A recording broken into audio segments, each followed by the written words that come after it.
Assalamualaikum warahmatullahi wabarakatuh. Berjumpa kembali dengan saya tentunya di cerita horor. Bagaimana kabar kalian? Semoga baik-baik saja ya, dan dijauhkan dari berbagai mara bahaya. Amin. Nah, bagi kalian yang belum subscribe, silahkan subscribe terlebih dahulu supaya tidak ketinggalan cerita-cerita seram selanjutnya. Nah, di video kali ini saya akan membawakan cerita. Sebelum mulai ceritanya, seperti biasa, di dalam cerita ini semua nama dan tempat disamarkan demi menjaga privasi. Langsung saja, seperti apa ceritanya? Simak video ini sampai habis. Daripada penasaran, tak usah kelamaan lagi, kita masuk ke ceritanya.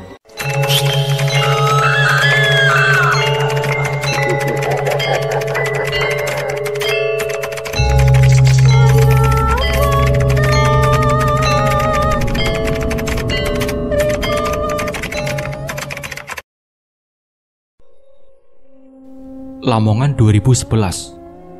Tommy salah satu dari keluarga sederhana di sebuah pedesaan yang jauh dari kota.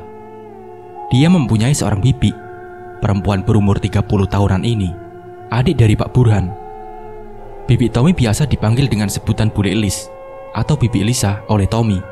Sedangkan untuk Tommy sendiri adalah anak dari Pak Burhan. Sedari kecil, Lisa memang sangat spesial di keluarga Tommy. Mulai berumur 3 tahun, Bik Lisa sudah bisa berinteraksi dengan makhluk tak kasat mata. Mulai dari main sendiri, bicara sendiri, sering ia lakukan waktu di rumah dan di luar rumah.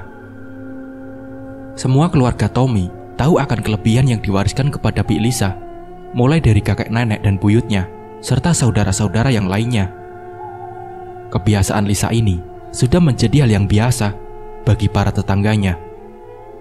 Jadi, mereka tidak perlu mempermasalahkannya.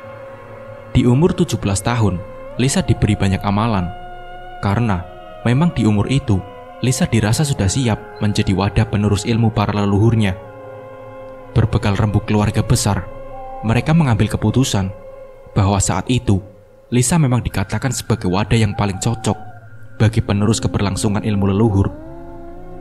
Selepas penurunan ilmu dari leluhur itu, kebiasaan Lisa semakin hari semakin aneh. Lisa acap kali menghilang. Dan tiba-tiba, beberapa jam atau hari muncul kembali. Aktivitas Lisa yang tak lazim ini masih bisa ditoleransi keluarganya. Dikarenakan juga ayah Lisa juga masih mengontrol akan keberadaan Lisa saat masuk ke alam lain. Kejadian-kejadian raibnya Lisa sudah menjadi hal biasa bagi keluarga dan tetangga. Hingga di saat Lisa sudah menikah dan sudah mempunyai 2 perempuan yang masih kecil, ada sebuah kejadian yang menggegerkan seluruh penduduk desa. Kala itu bibi Lisa menghilang. Tapi kali ini agak aneh, karena ia menghilang selama 1 bulan. Padahal ayahnya sudah mengontrol. Tapi lama-kelamaan, ilmu yang dikembangkan sendiri oleh Lisa sendiri jauh dari jangkauan kakeknya. Sejak menghilangnya Bik Lisa, kedua anaknya diasuh oleh kakeknya serta orang tua Tommy. Selama 1 bulan juga, seluruh keluarga Tommy mencari kemana-mana, sampai semua dibuat bingung akan yang dialami Bik Lisa. Hingga kakek Tommy, waktu sore hari sekitar jam 4 sore, mengajak semua orang pergi ke sawah yang kering. Semua warga dan keluarga mencari menyebar ke penjuru sawah yang berada di samping hutan. Di tengah sawah itu, ada sebuah lubang galian bekas untuk menampung air. Karena kondisi sawah di daerah Tommy adalah sawah tada hujan. Sekian lama penduduk desa mencari, belum ada hasil. Sekitar 1 jam, Pak Burhan melihat sebuah kepala yang menyumbul dari lubang itu. Perlahan ia mendekati, setelah tahu itu adalah kepala adiknya. Pak Burhan langsung berteriak, "Lisa! Lisa!" teriak ayah Tommy. Saat itu juga, semua warga melihat dan berhamburan menuju lubang di tengah sawah itu. Lisa sendiri yang merasa baru berdiri dari lubang galian dan menoleh ke arah sawah menjadi bingung. Suasana ramai di saat Lisa melihat orang-orang pada ramai di sawah. Mereka juga terlihat ramai-ramai berlari mendekati Lisa. Di saat Pak Burhan, ayah Tommy, mendekat dan memperhatikan adiknya dahulu, Pak Burhan berdiri mematung berhadapan dengan Lisa sejenak. Mata Pak Burhan memastikan bahwa itu benar-benar adiknya. Lisa, ini benar kamu?" tanya Pak Burhan dengan menggapai tangan Lisa dari bekas kubangan air itu.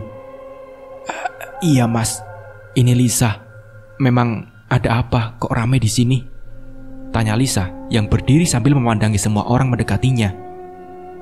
Sudah, ayo ikut aku, ucap Pak Burhan. Dengan cepat, Pak Burhan menarik adiknya untuk naik dari bekas kubangan air itu. Pak Burhan yang rindu dengan Lisa dengan cepat mendekap tubuh adiknya. Sore itu juga, Pak Burhan langsung membawanya pulang ke rumah orang tuanya. Sebenarnya, rumah Lisa bersebelahan dengan rumah ayah dan kakaknya. Hal ini dilakukan karena pesan dari ibu Pak Burhan, dan juga Pak Burhan yang membawa adiknya ke rumah orang tuanya, bermaksud agar bisa ikut merawatnya dengan baik. Kedatangan Lisa pun disambut banyak orang di rumahnya. Semua warga senang dengan kembalinya Lisa. Malam hari saat di rumah orang tua Lisa semakin sangat ramai. Kedua putrinya dan suaminya pun langsung memeluk erat Lisa. Saat itu juga, kedua putrinya pun tak mau lepas dari pelukan ibunya. Akhirnya berita hilangnya Lisa yang menggemparkan desa malam itu terjawab sudah. Berita kedatangan Lisa membuat keluarga jauh. Tetangga silih berganti menjenguk Lisa. Mereka semua ingin melihat kondisi Lisa malam itu. Memang, Lisa waktu sampai di rumah orang tuanya tampak sehat dan tidak ada perbedaan apapun dengan sebelum ia menghilang. Waktu semakin malam, tetangga dan saudara jauh berangsur-angsur kembali pulang. Rumah orang tua Lisa semakin sepi. Di saat itulah Pak Burhan beserta orang tuanya ingin tahu akan keberadaannya Lisa selama ini. Semua anggota keluarga berkumpul di ruang tamu, khususnya keluarga dekat saja. Sedangkan Lisa yang sudah tenang tetap memangku kedua anaknya. Lisa duduk dengan tenang, seperti sudah siap akan diberondong pertanyaan pedas, khususnya dari orang tua Lisa sendiri. Kamu dari mana, Nduk? Kok begitu lama sih? Tanya ayah Lisa. Dari rumah teman-teman, Pak, jawab Lisa. Teman mana lagi? Kamu sudah menghilang lebih dari sebulan, Nduk. Kasihan suami dan anakmu. Tanya ayahnya lagi. Iya, Pak, maaf. Tapi gimana lagi, Pak? Aku tidak enak sama teman-teman, ucap Lisa. Memang ada apa dengan teman kamu? Ingat, kamu sekarang sudah punya keluarga, sambung ayahnya. Sebenarnya, kemarin yang mengajak adalah temanku pasukan kerajaan, Pak. Mereka mengajak Lisa ke rumahnya. Mau nolak juga tak enak, karena Lisa sama mereka sudah berteman lama. Jadi Bapak jangan khawatir, jawab Lisa. Terus gak khawatir gimana, Nduk? Tanya ayahnya. Sudahlah, Pak. Mereka cuma mengajak Lisa tinggal di rumah mereka sebentar. Mereka juga kaya, Pak. Lisa juga senang, Pak. Kan di sana mereka sama Lisa hidupnya enak. Tapi waktu Lisa ingat anak-anak, Lisa pingin pulang. Nah itulah, Pak. Setiap pengen pulang, mereka mesti cegah Lisa. Terakhir, Lisa mau dikasih rumah sama emas batangan. Tapi Lisa gak mau, Pak. Sampai Lisa terakhir bujuk mereka dan janjikan untuk berkunjung lagi ke teman-teman. Nah, baru setelah alasan itu, aku bisa pulang, Pak. Itu pun kemarin juga diantar mereka kok, cerita Lisa. Iya, sudah, Nduk. Kamu boleh berteman dan main sama mereka. Tapi ingat waktu. Jangan buat bingung keluarga kamu yang di sini lagi, ucap bapaknya. Iya, Pak. Maafkan Lisa, jawab Lisa. Semenjak kejadian itu, Lisa jarang keluar ke dunia lain. Tapi teman-temannya yang sering berkunjung ke rumah Lisa. Tapi untuk kebiasaan Lisa untuk menghilang berjam-jam tetap berlanjut. Tapi tidak menyebabkan kepanikan keluarga besarnya lagi. Hingga beberapa tahun kemudian, ekonomi di rumahnya memburuk. Pekerjaan suaminya sebagai petani, sawahnya mengalami beberapa kali gagal panen. Anak-anak Lisa juga semakin besar dan membutuhkan biaya besar juga. Akhirnya, Lisa dan suaminya memutuskan untuk pergi merantau untuk berdagang di kabupaten sebelah. Lisa dan suaminya memulai berdagang buah di sekitaran Mojokerto dengan lapak kecil di samping jalan raya. Perlahan tapi pasti, usahanya pelan-pelan semakin besar. Dengan ulet dan sabar sebagai modalnya kala itu. Memang usahanya yang dirintis tidak menipu hasil. Begitu juga kehidupan sosialnya di sekitar lapaknya. Lama-kelamaan, Lisa mulai mengenal warga daerah sekitar. Dia berjualan dengan baik. Begitu juga dengan Lisa, dikenal baik dan dermawan oleh sesama pedagang dan penduduk sekitar. Suatu malam, Lisa, di saat ia berjaga sendirian, tiba-tiba ada satu keluarga Cina yang membeli buah di lapaknya. Memang lapak Lisa buka 24 jam waktu itu. Dia sebenarnya merasakan bahwa keluarga ini ada yang tidak beres. Selesai membeli, keluarga ini langsung pulang. Sedang Lisa yang penasaran sempat melihat mereka berjalan naik tanggul sungai berantas dan turun ke arah ke sungai. Merasa curiga, akhirnya Lisa mengikuti hingga naik ke tanggul sungai. Karena hal ini tak masuk akal. Di bawah tanggul tidak ada rumah, perahu penyeberangan, apalagi jembatan. Waktu sampai, dia melihat hanya pemandangan gelap dan angin yang berhembus. Dan keluarga Cina itu pun menghilang entah kemana. Di minggu berikutnya, keluarga ini kembali lagi untuk membeli buah di tempat Lisa. Sekitar jam 12, mereka menghampiri lapak Lisa kembali. Lisa yang sudah tahu mereka bukanlah manusia sesungguhnya, dengan cara khusus, Lisa mulai mengajak berkomunikasi. Karena pada dasarnya, Lisa sudah mahir dengan hal demikian, dan banyak teman dari dunia lain. Malam itu dengan cepat, Lisa bisa akrab dengan keluarga Cina itu. Sekian lama ia menggali informasi, ternyata benar, mereka adalah penduduk di dasar sungai berantas. Akhirnya, pertemanan mereka berlanjut menjadi teman yang sangat akrab. Meski beda alam, keakraban mereka lama-kelamaan semakin erat, melebihi dari sekedar penjual dan pembeli. Dengan berjalannya waktu, teman-teman dari keluarga Cina tak kasat mata itu juga banyak yang jadi pelanggan Lisa. Meski pelanggan tak kasat mata, mereka juga seperti manusia biasa.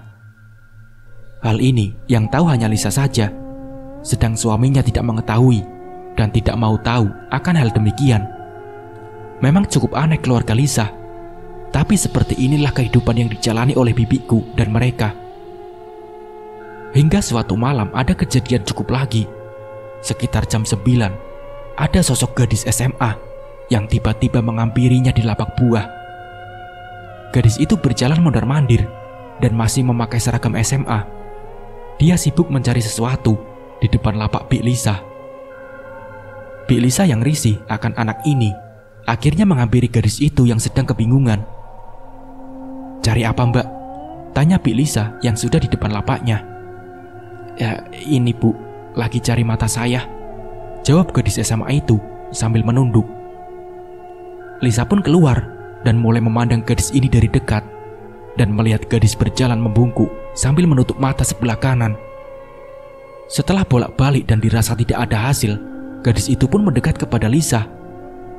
Memang malam itu, wajah gadis ini seperti habis jatuh karena mukanya masih ada darah yang masih merembes dan menetes di sebagian di rambutnya. "Tolong ya Bu, kalau ketemu mata saya," ucap gadis itu. "Iya Mbak," jawab Bik Lisa. Sehabis itu, gadis SMA ini berjalan pergi dan menghilang dengan cepat. Merasa ada yang aneh, di pagi hari, sewaktu semua sudah beraktivitas seperti biasanya, Lisa menghampiri tetangga ibu-ibu sesama pedagang. Ia mulai mencari tahu akan sosok anak SMA ini. Akhirnya, ia berhenti di sebuah warung nasi. Lisa yang sudah kenal baik sama penjualnya langsung masuk ke dalam warung. "Mbak, kemarin ada apa di sini?" tanya Lisa. "Ada kecelakaan, Mbak Lis, di depan lapak sampean," jawab penjual nasi. "Terus gimana anak itu kemarin?" "Maaf Mbak, kemarin siang saya dari pulang kampung, jadi tidak tahu kalau ada kecelakaan," ucap Bik Lisa. "Anaknya meninggal Mbak," jawab penjual nasi. "Bola matanya ada yang hilang?" tanya Bik Lisa. "Iya Mbak, bener itu. Kok Mbak Lis tahu?" tanya pedagang nasi itu. "Iya, tadi malam ada anak gadis nyari bola mata di depan lapakku Mbak," ucap Bik Lisa. "Yang bener Mbak Lis." "Wah, aku jadi takut kalau begini Mbak," jawab penjual nasi. "Gak apa-apa Mbak, aman kok. Bantuin nyariin ya, kasihan anaknya," ucap Bik Lisa. Gak mau Mbak, takut. Mending Mbak Lis saja yang mencari," jawab pedagang nasi itu. Lisa pun menundukkan kepala, mencari bola mata anak itu. Sampai akhirnya, ia melihat di ujung lapaknya ada sesuatu seperti bola pingpong. waktu Lisa dekati, ternyata benar, itu adalah bola mata manusia. Dengan cepat, Lisa mengambil bola yang masih sedikit berbalut darah. Dia segera mencuci dan menaruhnya di freezer buahnya. Hingga malam hari tiba, gadis SMA itu kembali mencari bola matanya. Saat Lisa tahu, dia memanggil gadis ini ke dalam lapak buahnya. "Mbak, masuk sini," ucap Mbak Lisa. "Iya Bu, ada apa?" jawab gadis itu. "Ini, bola matanya sudah ketemu," jawab Bi Lisa. Gadis ini langsung masuk, sedang Lisa langsung memberikan bola mata yang sudah dibungkus kain itu. Setelah menerima dan membuka buntalan itu, ternyata benar bola matanya. Gadis ini tersenyum bahagia, tapi saat tangan kanannya dilepas, memang benar mata sebelah kanannya bolong dan masih terlihat bekas darahnya. "Terima kasih Bu, doakan saya," ucap gadis itu. "Iya Mbak, iya," jawab Bi Lisa. Gadis itu menutup kembali buntalan kain dan kembali pergi dari lapak Lisa. Malam itu, tugas Lisa untuk membantu makhluk dunia lain pun selesai. Tapi, masalahnya sendiri berlanjut semenjak dia mulai banyak teman lagi. Teman-teman tak kasat mata yang berasal dari dasar sungai Berantas dan di sekitar lapaknya mulai banyak mengenalnya. Lama-kelamaan lapak buahnya mulai menjadi kacau. Melihat kondisi ini, suaminya yang bernama Samsul tidak terima. Yang ada, sering terjadi cekcok rumah tangga. Samsul sendiri sudah bersusah payah sambil kerja serabutan. Dan malam hari pun, dia masih ikut bergantian menjaga lapak. Suatu malam, waktu Samsul pulang ke lapak buahnya, mendapati istrinya hilang dari lapak. Jadi malam itu, lapaknya kosong. Mengetahui hal ini Samsul emosi. Karena kejadian semacam ini ternyata semakin lama semakin sering ditemui Samsul. Tak mau berlama-lama larut akan kisruh dalam urusan rumah tangga dan lapaknya, Samsul dengan bijaksana untuk menutup usaha buahnya saat itu juga. Keinginan Samsul sendiri bermaksud untuk menjauhkan Lisa dari teman-temannya yang berada di dunia lain. Sewaktu lapak ditutup, Samsul memindahkan usaha dan beralih untuk berjualan sate kambing. Kali ini, tempatnya yang dipilih oleh Samsul lebih ke pinggiran kabupaten. Lokasinya kali ini cukup jauh dari lapak buah, sekitar 15 km jaraknya. Dari warung sate ini, usaha Lisa dan Samsul mulai kembali dari nol. Mereka mengontrak sebuah tempat kecil yang cukup untuk pelanggan bisa makan. Kali ini, usaha dirintis kembali dari nol, diawali dengan sabar dan ulet kembali. Tapi waktu itu kebutuhan di rumah semakin besar dan banyak kebutuhan keuangan yang mendesak. Sehingga warung sate yang baru beroperasi ini tak cukup untuk menyokong keuangan keluarga Lisa sendiri. Warung ukuran sekitar 4x10 meter, dihuni dengan 4 meja dan 8 kursi, sehingga cukup untuk 8 orang. Tapi kondisi keuangan mereka saat itu berbeda, karena merasa semakin lama semakin besar pengeluaran. Samsul sebagai kepala rumah tangga akhirnya memutuskan merantau sendiri ke Papua sebagai tanggung jawabnya kepala rumah tangga. Sedangkan usaha warung sate tetap dijalankan oleh istrinya sambil mengawasi kedua putrinya. Meskipun seminggu atau 2 minggu sekali mereka baru bisa bertemu. Setelah ditinggal Samsul, Lisa sendirian di warung. Dia tidak ada lagi yang menemani. Di saat warung semakin ramai, lama-lama Lisa yang sendirian merasa kewalahan. Di saat usaha mulai ramai, kebetulan waktu itu ingat Tommy, keponakannya yang duduk di bangku SMA. Lisa yang tahu Tommy baru lulus, tanpa banyak pertimbangan, Lisa langsung mengajak Tommy. Sebagai anak kampung yang penurut, ia pun langsung bersedia untuk membantu buliknya untuk berjualan. Mengingat anak-anak Lisa juga waktu itu masih kecil-kecil, jadi tidak mungkin anak-anaknya diajak untuk membantunya kerja jauh dari rumah. Saat itu, Tommy yang baru lulus tak menampik kesempatan datang. Hitung-hitung kerjaan ini buat menambah pengalaman baru baginya. Sewaktu di warung, kerjaan Tommy mengolah daging dan membakar. Jika pagi, dia ke pasar untuk berbelanja. Di setiap habis isya, ada kegiatan wajib yang harus dijalani Tommy, yaitu dia harus membakar sate sesuai permintaan buliknya. Sate yang dibakar jumlahnya harus memenuhi keempat meja. Hal ini pun dijalani oleh Tommy selaku anak buah buliknya. Tommy sendiri di saat jam 9 malam pasti sudah mengantuk dan mulai tidur, mengingat kebiasaan di rumah saat masih sekolah. Suatu hari, Lisa ada acara di rumah kampung. Rencananya hari itu, ia menginap di kampung untuk 1 malam. Sedangkan Tommy disuruh menjaga warung satenya dan menutup warung tersebut di jam 9 malam. Satu lagi permintaan Lisa sebelum pergi ke kampung. Tommy disuruh membakar sate 10 porsi seperti biasa dan menaruhnya di meja pengunjung jika jam 9 malam. Sedang 2 porsi yang dibungkus disuruh menunggu jika ada satu keluarga yang berpenampilan Cina datang untuk mengambilnya. Bungkusan itu akan diambil oleh orang Cina sekitar jam 9 malam. Jadi hari itu menjadi hari yang berat untuk Tommy karena harus terjaga agak malam. Hal itu pun dilaksanakan dengan baik oleh Tommy meski agak berat rasanya. Setelah warung tutup, Tommy melaksanakan perintah Lisa. Dia duduk sendirian di dalam warung sambil menunggu keluarga Cina itu datang mengambil pesanannya. Hingga jam 9 malam telah tiba. Sosok keluarga Cina itu memang benar-benar datang ke warung Lisa. Tommy yang melihat sosok keempat orang satu keluarga ini berjalan ke arah ia, langsung membuka warung dan memberikan pesanan satenya. Tapi saat menerima uang dari keluarga Cina itu, Tommy melihat semua anggota keluarga itu wajahnya pucat, semua tanpa ekspresi. Selepas memberi uang dan tanpa ada kata yang keluar dari keluarga Cina ini, berbalik arah dan mulai berjalan pulang. Tommy pun berdiri di depan warung, melihat mereka berjalan pergi menjauhinya. Sewaktu keluarga ini habis menyeberang jalan beraspal, keempat orang Cina itu tiba-tiba langsung menghilang. Tommy yang tak percaya akan dilihatnya, dia berdiri mematung sambil mengucek matanya.